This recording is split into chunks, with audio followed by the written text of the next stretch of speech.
Pengabdian masyarakat ini mengangkat dua tema, yaitu yang pertama, deteksi stunting pada balita, dan yang kedua, deteksi anemia pada ibu hamil.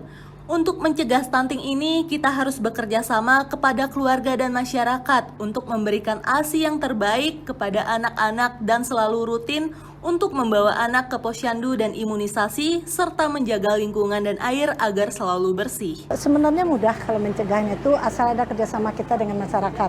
Yang pertama, ibu-ibu itu harus rela memberikan ASI-nya.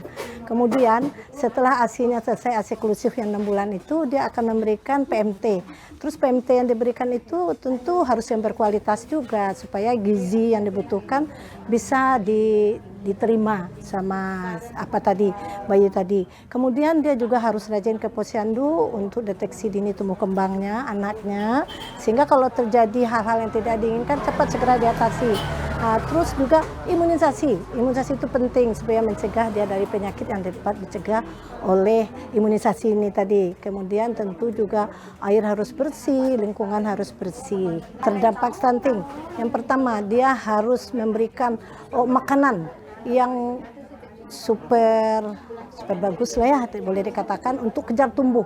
Nah, kemudian harus rajin juga datang ke tempat pelayanan kesehatan untuk mendeteksi dini anaknya. Terus stimulasi juga, karena setiap anak itu kan ada 3 nih kebutuhan dasar untuk tumbuh kembangnya. Pertama kebutuhan biomedis, kemudian stimulasi dini, kemudian kasih sayang. Nah, itu harus dilakukan oleh keluarga di rumah agar anak tadi bisa dikejar tumbuh kembangnya itu. Tentunya dampak bagi yang terkena stunting dan anemia pada ibu hamil cukup serius, karena akan mempengaruhi tumbuh kembang serta memancing penyakit-penyakit lain yang akan datang. Dampaknya sangat luar biasa sekali ya, sedih ya. Kalau saat ini kita akan lihat balita itu terutama dia pendek ya, terus daya tahan tubuhnya lemah, dia mudah terkena sakit. Kemudian kalau belajar juga sulit menangkap pelajaran itu. Nah, itu untuk yang saat ini. Untuk yang masa akan datang, dia akan berisiko terkena penyakit tidak menular yang kita kenal sekarang, ada diabetes, ada penyakit jantung, nah, terus banyak lagi penyakit ginjal. Jadi sangat berbahaya sekali lah dengan stunting ini. Dampak berarti ya, dampak anemia ini terhadap kehamilan. Yang jelas, yang pertama kalau itu berada pada trimester pertama, tentu perkembangan janinnya tidak sempurna. Hal ini bisa menimbulkan abortus atau keguguran. Nah, kalau itu terjadi pada trimester kedua atau 6 bulan kedua, nah ini apa sih?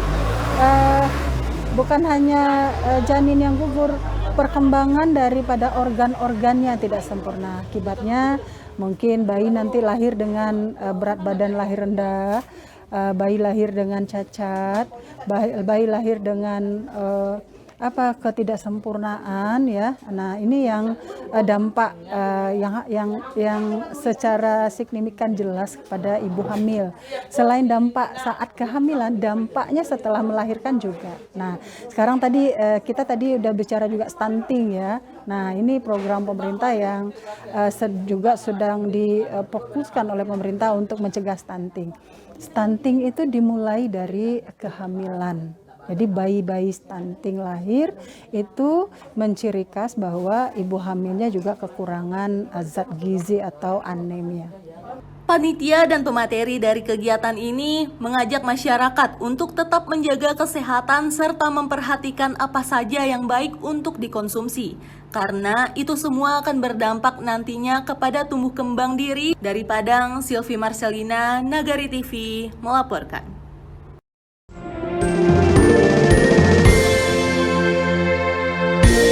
Menjangkau lebih dekat.